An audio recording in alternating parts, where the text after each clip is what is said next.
El día de hoy vamos a estar estudiando una carta. Ya no había predicado en una secuencia tal cual.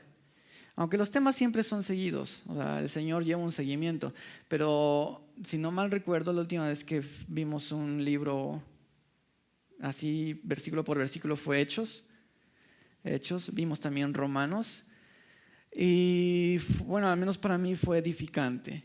No solamente ustedes aprenden, yo igual aprendo muchísimo, porque igual requiere que estudiemos, y como que se le entiende más a un libro cuando se lee así versículo por versículo y corridito, que tomar un pasaje y estudiarlo. Bueno, pero igual el Señor lo hace como quiere. Pero el día de hoy, y no sé si lo vayamos a ver en dos partes, vamos a ver la carta de Judas. Sí existe una carta que se llama Judas, ¿eh? Para aquellos que no conocían, sí hay un libro en la Biblia que se llama Judas, bueno, que es carta. Entonces, para que no se vayan a persinar. Pero sí, vamos a estudiar la carta de Judas. Yo creo que la vamos a ver en tres partes. Nada más tiene un capítulo. Es breve la carta de Judas. Pero está muy interesante. Desde hace tiempo ya quería hablar de esta carta y pensaba hacerlo de un golpe, o sea, hablar de Judas como nace un capítulo, estudiarlo en una prédica. Pero no me ha sido posible. Quise hacerlo, pero no. Yo creo que lo vamos a ver en dos o a lo mucho tres partes. Y como toda carta, no sé cuántos de aquí, cuando estuvieron en la primaria, hicieron una carta. En la primaria, si no mal recuerdo, enseñan cómo se hace una carta. Y a mí me tocó hacer una carta. Obviamente en la primaria se la haces a la chica que te gusta, ¿no?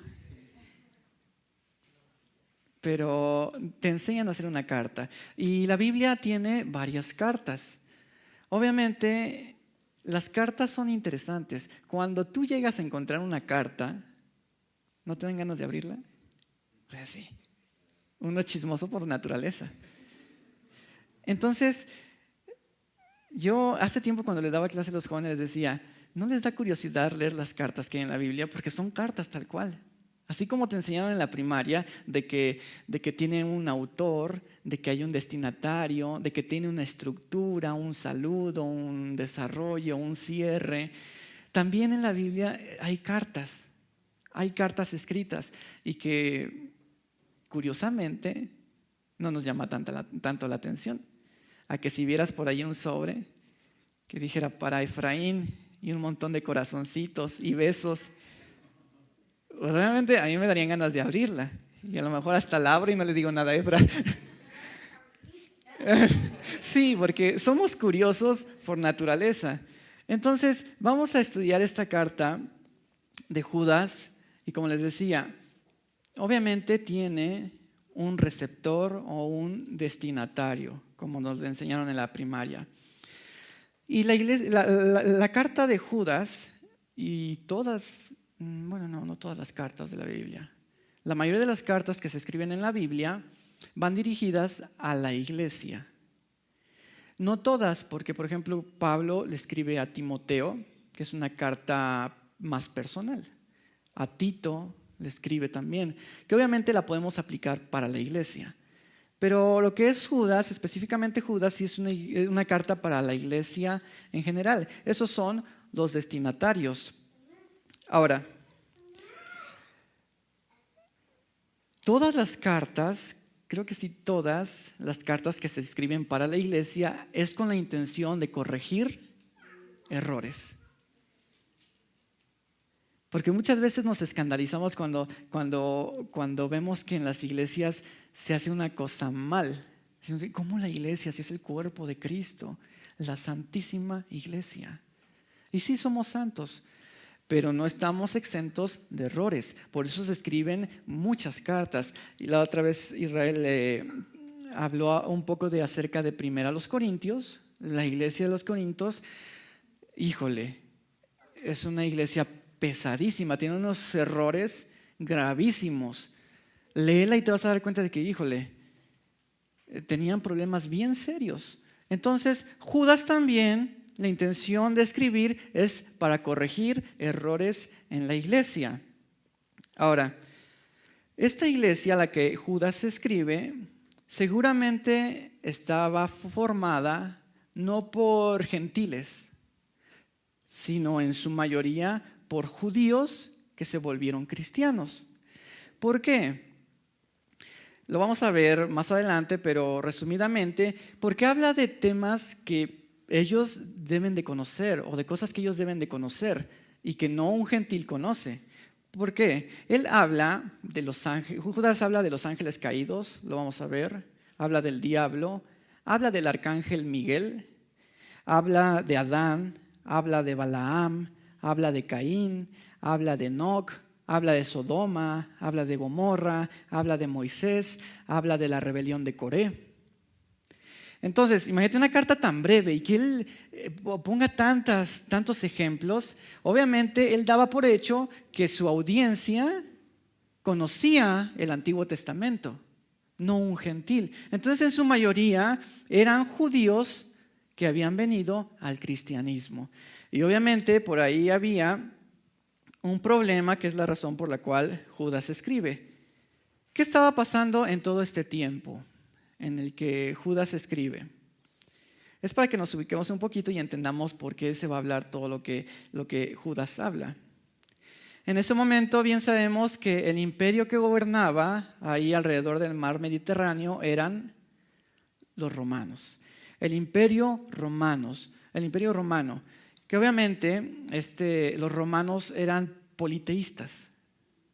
Tenían muchos dioses, adoraban a muchos dioses, muchas imágenes.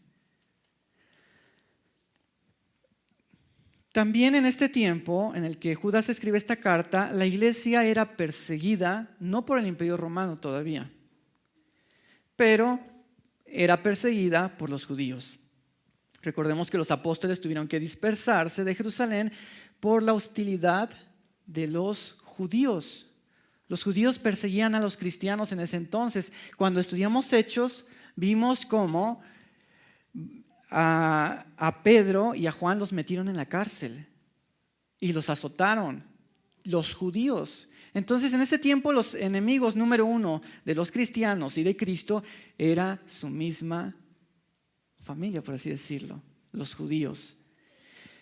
En ese tiempo también había un gran mover de muchas filosofías, muchos pensamientos, muchos nuevos razonamientos, que cualquier cosa, si tú tenías un nuevo pensamiento o habías encontrado un nuevo santo, lo presentabas y era bien recibido. No sé si se acuerdan que en uno de los viajes misioneros de Pablo pasó eso. Había un lugar donde se reunían los filósofos, daban sus pensamientos, sus enseñanzas y la gente las recibía bien. Tanto así que le tocó a Pablo también. Y eso es lo que se estaba viviendo en ese tiempo. Cualquier nuevo pensamiento era bien recibido. Ahora, es muy parecido a lo que está pasando hoy en día. Hoy en día hay muchos movimientos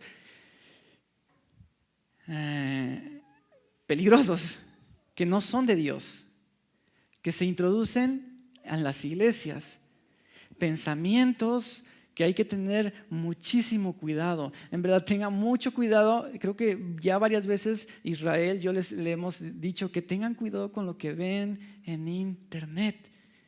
En verdad estamos llenos de información, como en ese tiempo, muchas filosofías, muchos nuevos pensamientos, que si no tienes cuidado, ya después vas a andar haciendo lo que ahí oyes. Una de las cosas, por ejemplo, ahorita de lo que yo he podido oír, que se oye mucho, es acerca de la angeliología. Por ejemplo, ahí en la tienda donde estoy, a un lado hay una pollería, que todo el día tienen su música. Recio. Hasta uno se aprende las canciones. Pero luego ponen igual la radio. Entonces, la otra vez estaba escuchando a una mujer que es angelióloga. Sí, creo. Y que resulta que ahorita está muy fuerte todo esto de que tú puedes llamarle a este tipo de personas y te dicen, pues rézale a tal ángel. el ángel tal te va a ayudar. Y tienen un montón de ángeles. Y es algo que está pegando recio. Sí, está pegando recio. Hay muchos seguidores de todo esto. Cuando obviamente esto no es nada correcto. También he escuchado, me han dicho por ejemplo, de lugares que obviamente son espiritistas, pero que igual le hacen sus cultos, que ahí llevas tú a un enfermo y le hacen cirugías espirituales. Ajá, que si tienes tu pie mal, acá, torcido, espiritualmente te lo componen. Si tienes cáncer, espiritualmente te lo quitan. Le llaman cirugías espirituales. Pero al final de cuentas todo eso es espiritismo. Y que obviamente te sacan la Biblia también. Porque sí, o sea, a mí me lo contaron una persona cercana que iba a la iglesia. Entonces, hay que tener mucho cuidado porque aunque saquen la Biblia, no todo es bueno. También algo que está ahorita muy duro es lo de canalizar la energía. Meditación. Abre los canales de tu cuerpo porque en tu cuerpo hay ciertos puntos específicos donde tú puedes abrirlos para recibir la energía del universo y para que estés más tranquilo, ¿no? O sea, en armonía con el universo y todo eso. ¿Cuántos de aquí han practicado eso? ¿No? No la levantes.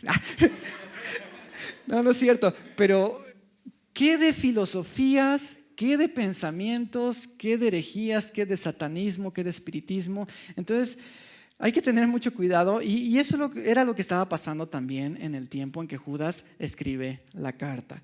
Estos son los destinatarios, la iglesia. Y en medio de todo esto se va a dar este asunto. Vayamos ya a leer Judas capítulo 1, el único que tiene, versículos 1 y 2. Dice, Judas, siervo de Jesucristo y hermano de Jacobo, a los llamados, santificados en Dios Padre y guardados en Jesucristo.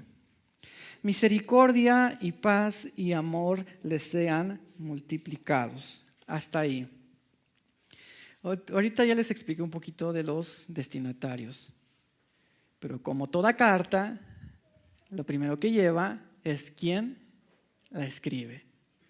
Y aquí mismo Judas da su nombre. La mayoría de las cartas que hay en la Biblia traen quién la escribe.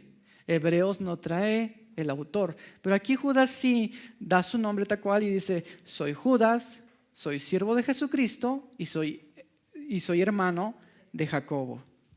Ahora, ¿de qué Judas estamos hablando? Porque hay varios Judas en la Biblia. Obviamente este Judas no es Judas el que traicionó a Jesús.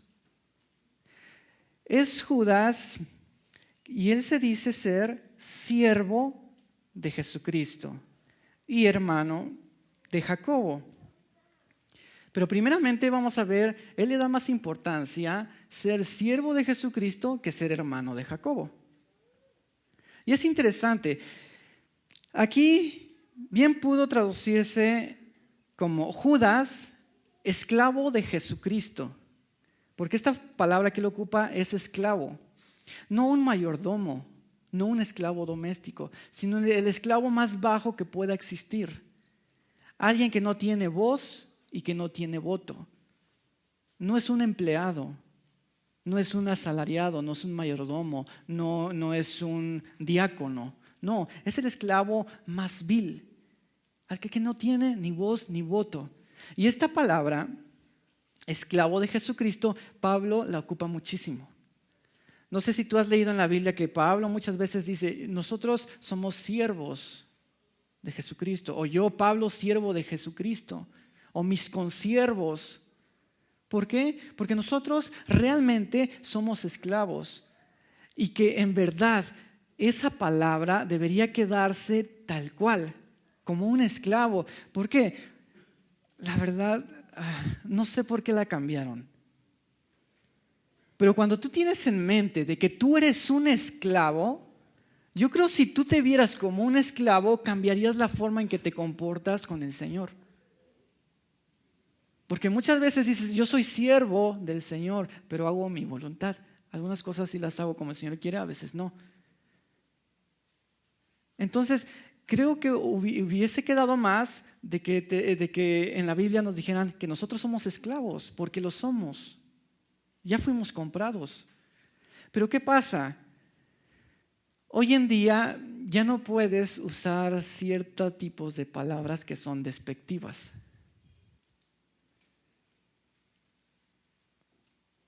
¿Cómo vamos a ser esclavos? ¿Cómo le vas a decir a una persona que es esclava? Los derechos humanos, ¿no? Híjole. Pero en verdad,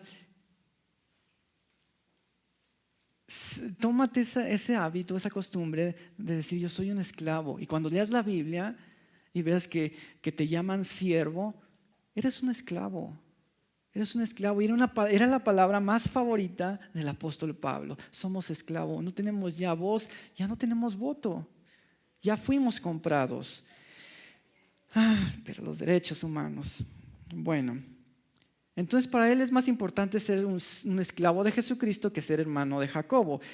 Judas es hermano de Jacobo y Jacobo es uno de los hermanos o medios hermanos o hermanastros del Señor Jesucristo. Y la misma Biblia lo aclara, que tanto Jacobo como Judas, había dos medios hermanos del Señor Jesús que se llamaban Jacobo y Judas, que eran sus hermanos. Y la Biblia los reconoce. No hermanos de sangre, ya sabemos por qué, pero eran medios hermanos. Ahora, Judas y Jacobo no creían en el Señor Jesús cuando Jesús estuvo en su ministerio en esta tierra. No creían, su familia no creía en Él. Tanto Jacobo como Judas creyeron después de que Jesús muere y resucita. Pero antes no. No sé si recuerda usted que en los evangelios dice que en alguna ocasión fueron sus hermanos de Jesús a buscarlo porque decían que Jesús estaba loco, que estaba fuera de sí. Entonces habían ido por él pues para irlo a guardar, porque decían, es que este está bien loco. Pues es nuestro hermano y todo lo que dice y todo lo que hace, este está loco, está fuera de sí. Y es ese mismo Judas y es ese mismo Jacobo los que después se vuelven siervos de Jesucristo. Porque también Santiago o Jacobo es la misma persona, escribe una carta. Pero ambos son hermanos o medios hermanos de Jesús. Y fíjense, ellos dicen, somos siervos, y Judas dice, yo soy hermano de Jacobo. Dicen, y él nunca dice, soy hermano de Jesús. Tampoco dice, yo soy hijo de María y de José. No. Porque aquí todo eso, familiar de quien seas, qué título seas, no importa. Que si eres un doctor, que tienes doctorados, Dios te podría decir, ¿y eso qué? Entonces Judas, los apóstoles, los hermanos de Jesús aprendieron muy bien del Señor. Aprendieron a ser humildes. Nunca dijeron, nosotros somos hermanos del Señor, entonces somos más importantes que los 12. No. Por eso Judas se da a conocer como el hermano de Jacobo y no como el hermano de Jesús ni como el hijo de María. Ahora, es interesante cómo llama aquí Judas a los destinatarios, que es la iglesia. Les da tres palabras, ocupa 3 palabras bien interesantes. Dice que sus destinatarios son, ¿cómo dice la primera palabra? Son los llamados. Nosotros, los que somos hijos de Dios, somos llamados. Pero es interesante esta palabra. ¿Por qué? Porque no está hablando de ser llamado como un verbo, de que Dios te esté llamando, sino lo está usando como un predicado, como un sujeto. Porque obviamente dice el apóstol Pablo que a los que Dios conoció, a estos predestinó. A los que predestinó, a estos llamó. A los que llamó, los justificó. Y a los que justificó, los santificó, los glorificó. Entonces, fíjate, ahí está, el que es nacido de nuevo es un llamado. Pero también dice la Biblia que muchos son los llamados y pocos los escogidos. Pero los llamados, todos los que son los llamados, son exclusivamente la iglesia. Aunque se haga el llamado a muchos, los llamados como predicado, solamente la iglesia. ¿Cómo lo podemos entender un poquito mejor? Es como si dijeran, los que cocinan, a decir los cocineros. Los cocineros son personas. Los que cocinan es gente que hace una acción. Puede haber un cocinero que esté viendo la tele y es un cocinero. Y es diferente decir a los que son los que están cocinando. Entonces, aunque Dios hace el llamado a muchos, no todos son los llamados. Es como decir también los que mienten. Hay mucha gente que miente. A decir los mentirosos. Ahí ya es otra cosa. ¿Tú has llegado a mentir? Sí. Ahora, ¿eres un mentiroso? Ahí está. Entonces esa es la diferencia. Los llamados es exclusivamente la iglesia, los que son llamados. También Judas les dice, los santificados en Dios, que debió haberse traducido los que son amados en Dios. La palabra original no es santificados, sino es amados. Entonces nosotros como iglesia somos amados en Dios. Y es muy parecido a lo anterior. Porque si te das cuenta, la Biblia dice que somos nosotros amados en Dios y no por Dios. ¿Cuál es la diferencia en que la iglesia sea amada en Dios y no sea amada por Dios? Hay una diferencia. ¿Cómo una simple palabra te puede cambiar muchas cosas? ¿Qué es ser amado por Dios? Ser amado por Dios es lo que dice Juan 3:16. Porque de tal manera amó Dios al mundo que dio a su Hijo unigénito para que todo aquel que en él cree no se pierda, mas tenga vida eterna. Dios, por el amor que tiene para con todos y su manera de demostrar su amor, fue el que dio a su Hijo. Fue un acto de amor.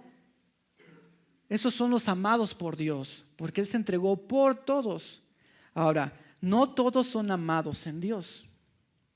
La iglesia sí es amado en Dios, o sí somos amados en Dios. ¿Por qué? Porque es algo ya más íntimo, es algo interno incluso, es algo eterno. Dios ya no muestra su amor contigo, ya tú ya eres amado eternamente. A diferencia de que Jesús se entregó su vida por amor, pero nosotros ya estamos en Dios y por eso ahora ya somos para siempre y por siempre amados en Él. Haga lo que Dios haga, te está mostrando su amor. Pase lo que te pase, Dios te está mostrando su amor. Y la última parte dice que la iglesia son los guardados en Cristo Jesús o en Jesucristo. Y esto es bien interesante. La iglesia es guardada por Cristo. ¿En qué sentido? Para entender esto, sí vayamos a otro pasaje, Juan 6:37. ¿Cómo es que somos guardados en Cristo? Juan 6:37, 38 y 39.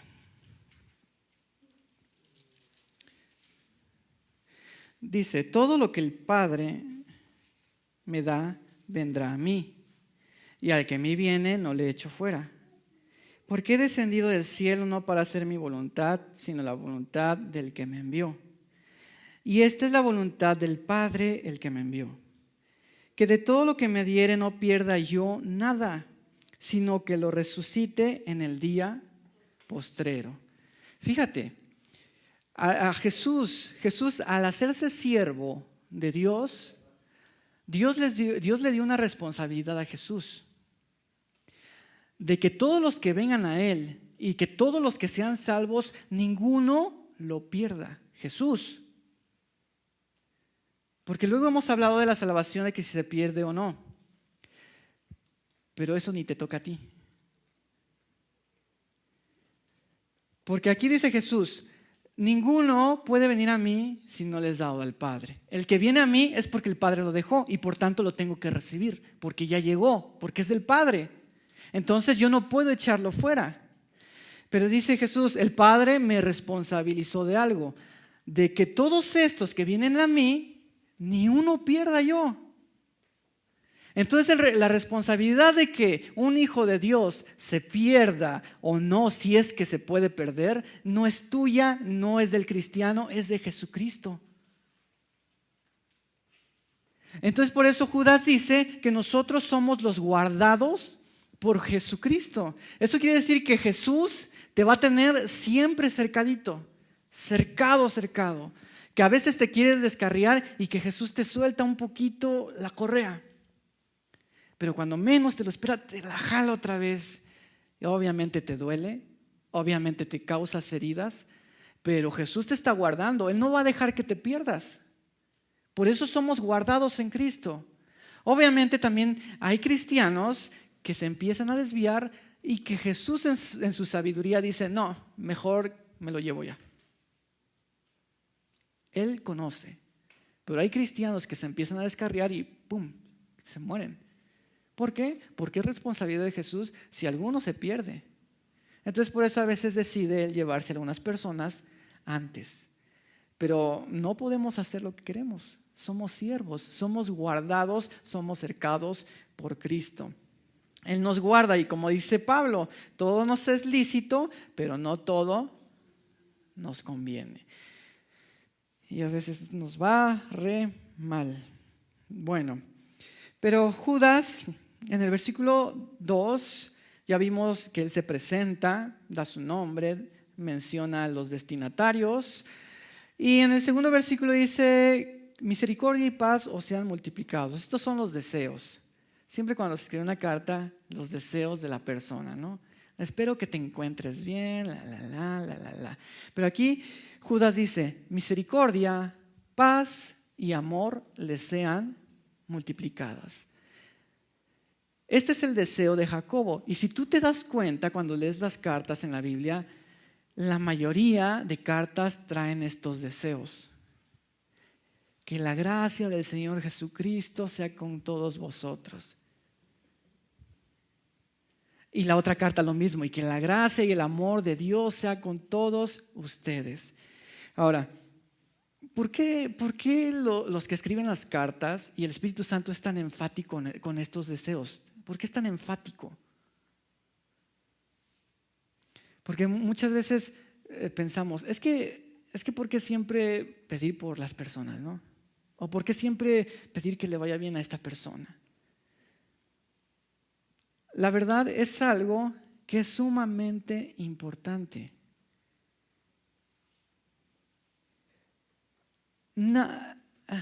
Pues ahora que estuve hablando de la intercesión, igual que lo vimos en 2 partes, vimos la importancia que tienen nuestras oraciones, porque esta es como una oración. Misericordia y paz y amor sean para ti, iglesia.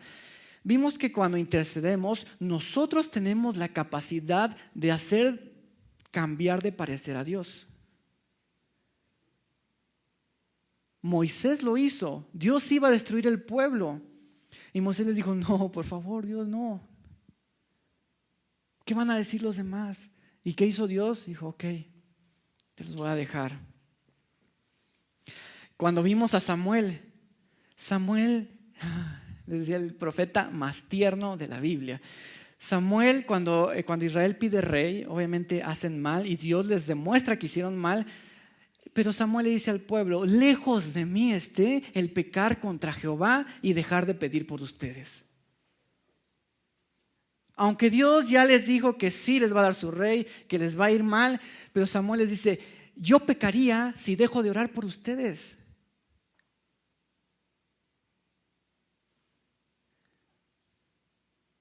Por eso es que el Espíritu Santo en las cartas es enfático y dice misericordia y paz. Porque en verdad nada recibimos nosotros si no es a través de la misericordia y la gracia de Dios. Imagínate, sin la misericordia de Dios y la gracia no es mostrada para con nosotros, ¿cómo nos va a ir? Por eso no podemos nosotros, como dice Samuel, pecar dejando de orar por los demás. No nos podemos dar ese lujo. Es algo que tiene que ser siempre constantes. Ahora vamos a avanzarle un poquito más. Versículos 3 y 4. Dice: amados, por la gran solicitud que tenía de escribiros acerca de nuestra común salvación, me ha sido necesario escribiros, exhortándoos que contendáis ardientemente por la fe que ha sido una vez dada a los santos. Porque algunos hombres han entrado encubiertamente, los que desde antes habían sido destinados para esta condenación. Hombres impíos que convierten en libertinaje la gracia de nuestro Dios y niegan a Dios, el único soberano, y a nuestro Señor Jesucristo. Ok, aquí Judas sí ya da la razón de por qué va a escribir. Pero en el versículo 3 dice que hubo un cambio de planes. Judas pretendía escribir de una cosa diferente a la que escribió. Dice que él pensaba escribir acerca de la salvación que tenemos en común. Me dice, pero me fue necesario cambiarlo. Y ya no les voy a escribir de eso. Judas pretendía hacer una carta más o menos como la de Romanos y la de Gálatas, que hablara de la salvación de Dios, de la justificación, de la gracia. Pero el Espíritu Santo se la cambió. Y a veces así nos pasa a los que predicamos. Y yo creo a ti igual, si alguna vez has hablado de Cristo, así pasa.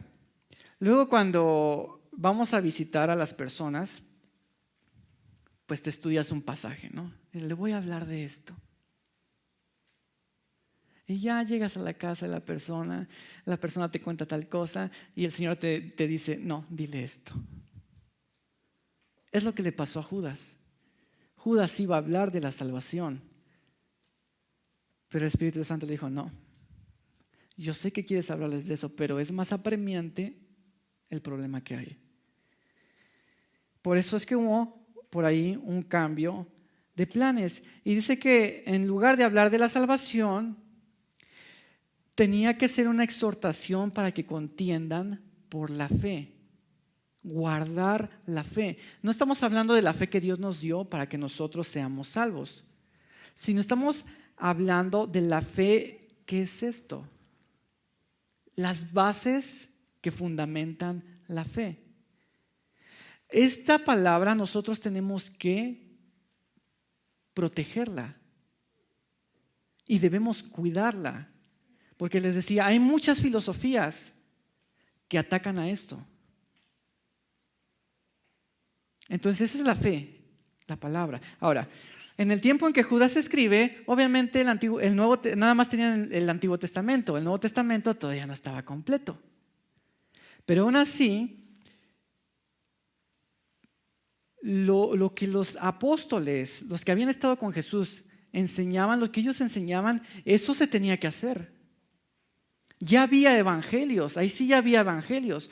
Entonces, aunque no había el Nuevo Testamento completo, el dicho de los apóstoles se tenía que guardar, la doctrina, lo que enseñaron, eso se tenía que guardar, aunque no hubiera estado la palabra de Dios. Por eso es que Pablo, por ahí en alguna ocasión dice, si alguno les enseña un evangelio diferente, y dice, aun si es un ángel, y les enseña algo diferente a lo que yo les dije, a lo que los apóstoles ya enseñaron, el tal sea anatema.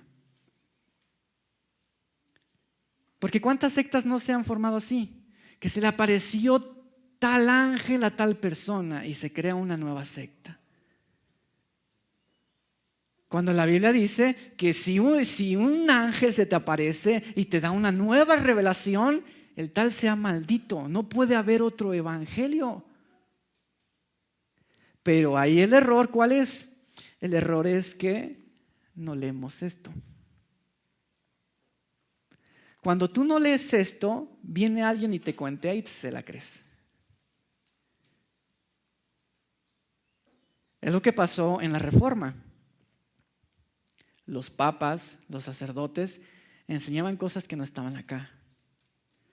Y que Martín Lutero, cuando Dios le abre los ojos, obviamente comenzó una reforma. ¿Y qué pasaba en ese tiempo? Lo que pasaba es que la gente no podía leer la Biblia. Estaba en un idioma que no lo podían leer. Entonces Martín Lutero lo que empezó a hacer es traducciones. Que la Biblia empezara a llegar a las personas, porque si no, si la gente no lee, te las llevan de aquí para allá, y les dan una sacudida y no se salvan, ¿eh? Ese es el peligro, de que mucha gente no se salva por eso. Y hasta por ahí un pastor dice, es que luego la gente viene a pedir consejos, la consejería y todo eso.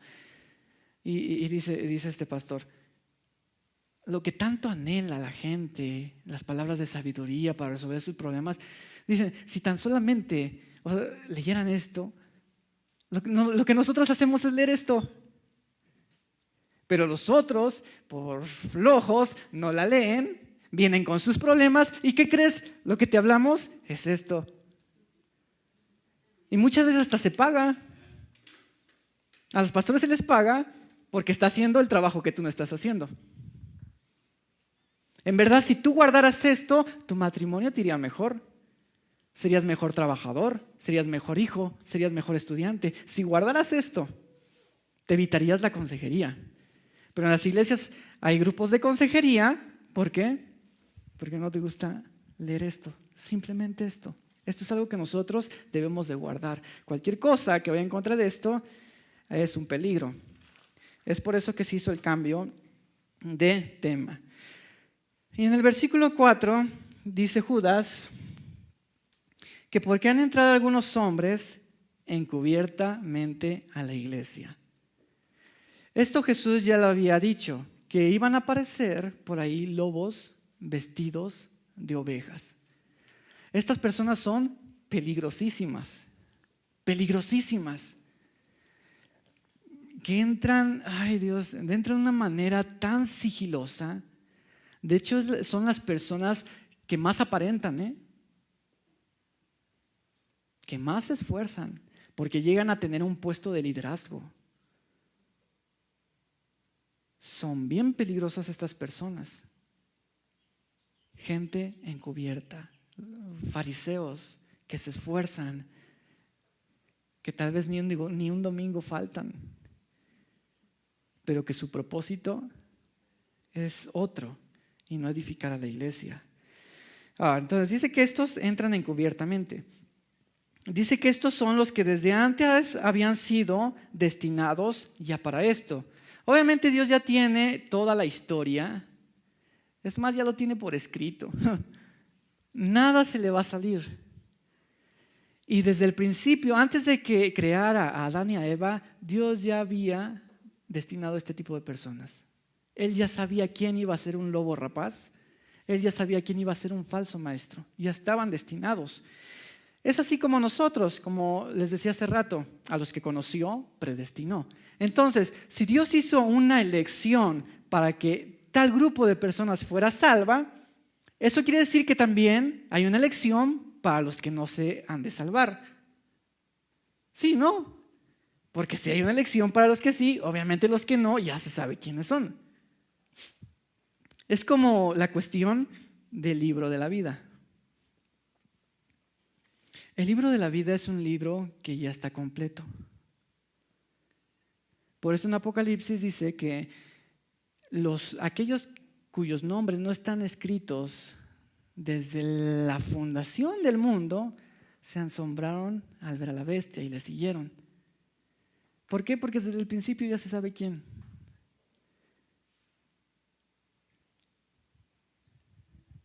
Ese libro ya está lleno. Dios ya sabe quién. Y por ahí hay un pasaje en el cual dice que Jesús no borrará su nombre del libro de la vida. Es la única referencia que se hace.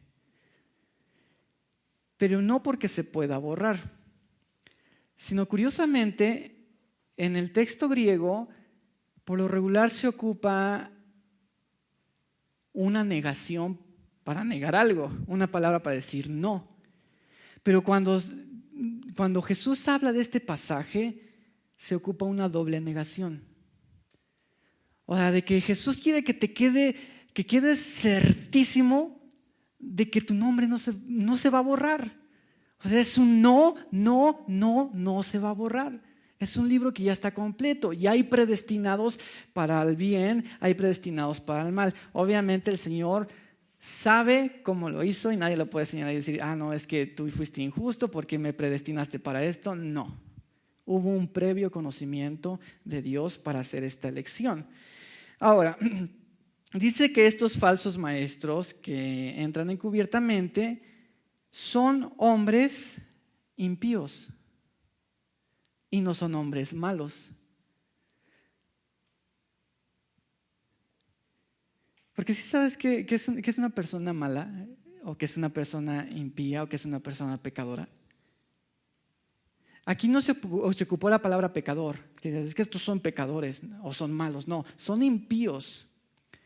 Un impío es una persona que actúa en contra de las cosas de Dios, teniendo conocimiento previo ya de las cosas.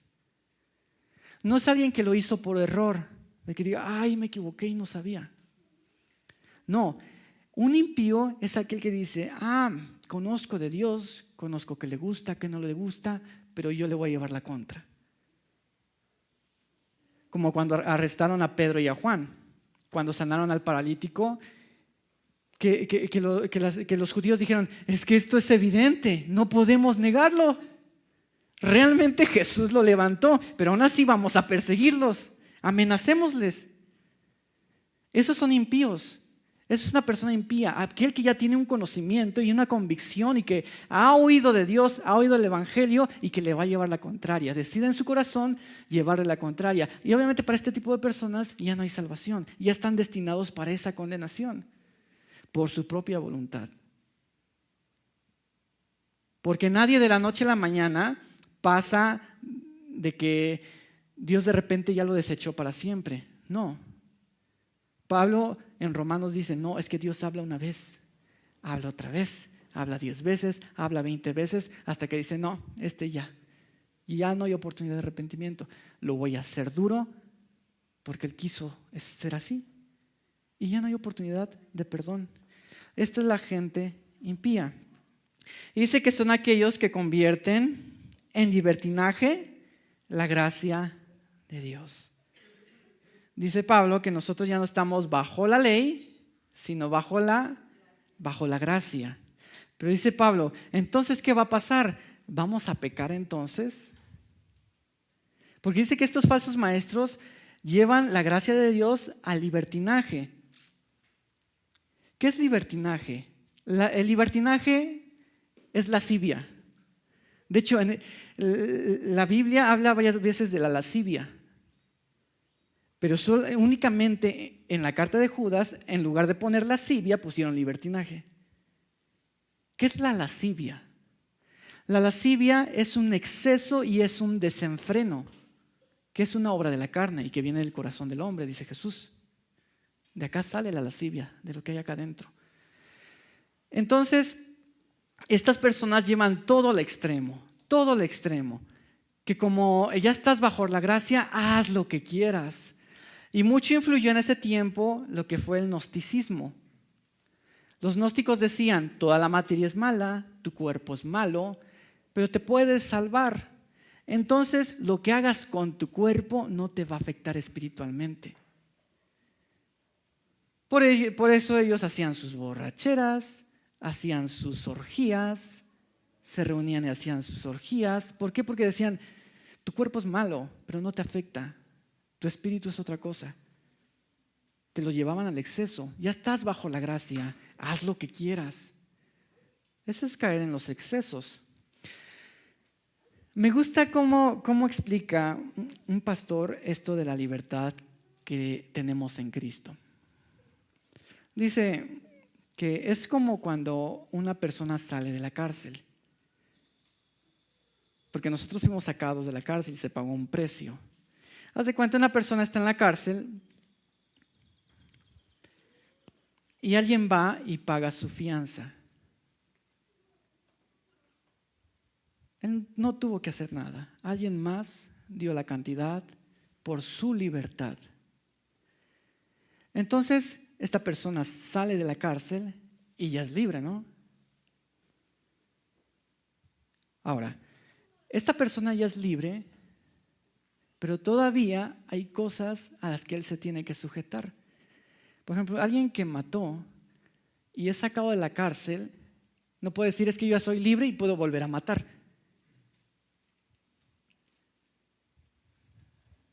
O un violador.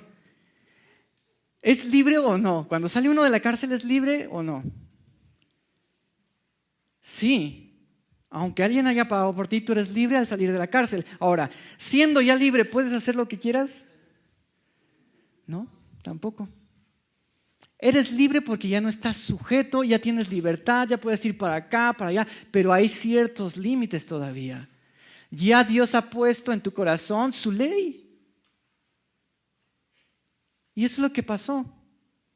Para que ustedes puedan tener un poquito cómo es esa libertad que nosotros tenemos en Cristo. Y no es un exceso de decir, es que voy a hacer esto, voy a hacer lo otro porque vivimos bajo la gracia. No, esto es lo que enseñan este tipo de personas, estos falsos maestros por los cuales Judas tiene que escribir esta carta. Y finalmente dice que son los que niegan a Dios y a Cristo. Y es obvio, si van a ir en contra de todo lo que Dios dice, al final de cuentas lo están negando. Y hasta aquí le vamos a dejar el día de hoy. Y concluyo con esto. Con lo que pudimos ver el día de hoy, podemos aprender de que no todos los que están en el templo son hijos de Dios. Hay gente peligrosísima en las iglesias, tengan cuidado.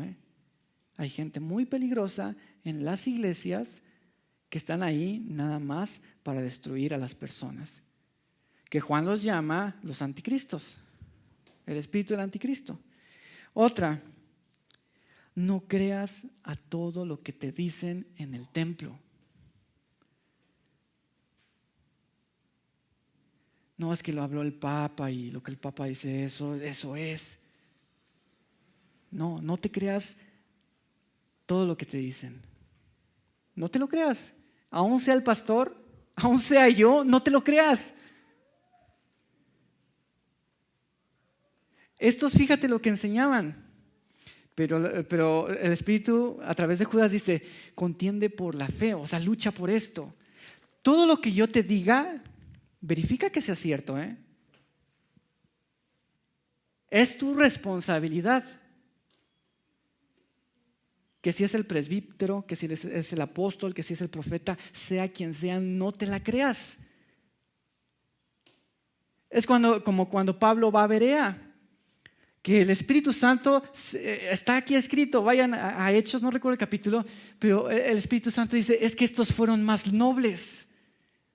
Ellos tienen algo bueno, de que cuando Pablo fue, todo lo que Pablo les decía, veían si estaba acá. Y el Espíritu se los reconoce y se los aplaude. No puedes, dicen por ahí, no te puedes tragar todo lo que te digan. No te lo creas.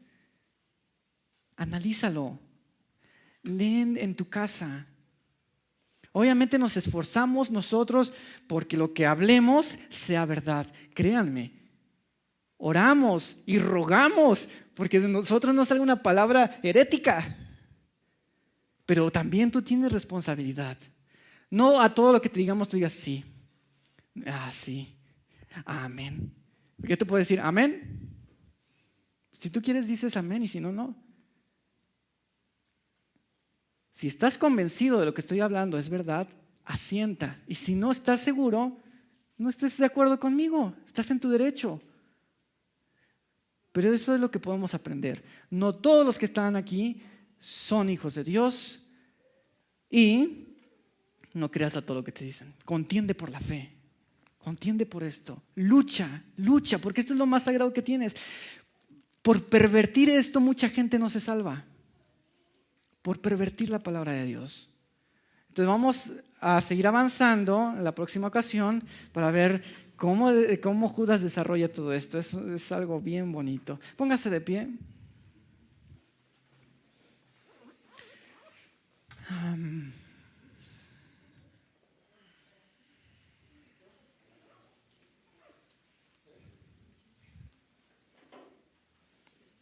Cierren sus ojos, vamos a hacer una oración. Espíritu Santo, gracias te damos, porque tú todo lo haces a tu tiempo, a tu sazón. Sabes, Señor, que esta palabra ya estaba en mi corazón, Señor, y a su tiempo tú me la has permitido dar. Yo sé que tú tienes cuidado de nosotros, sabes qué necesitamos, Señor. Sabes que estamos rodeados de información, de gente que nos dice una cosa, que nos dice otra. Pero ayúdanos, Señor Jesús, como iglesia, a contender por la fe, a luchar por tu palabra, por guardar tu palabra. También, Señor Jesús, ayúdanos a esforzarnos por leer tu palabra, Señor. Sabes que a veces nos cuesta. Pero ayúdanos, Señor Jesús, danos la gracia para proseguir buscando tu rostro, para poder seguir leyendo tu palabra, Señor Jesús. Porque es lo que tú nos has dejado para poderte buscar, encontrar. Y también es el único medio para que las demás personas se puedan salvar, Señor. Ayúdanos, Señor, a luchar. Ayúdanos a tener cuidado de las cosas que oímos. Ayúdanos también, Señor, a ser responsables, porque tenemos la responsabilidad, Señor, de analizar lo que oímos. Guárdanos, Padre, guárdanos como personas, pero también como iglesia.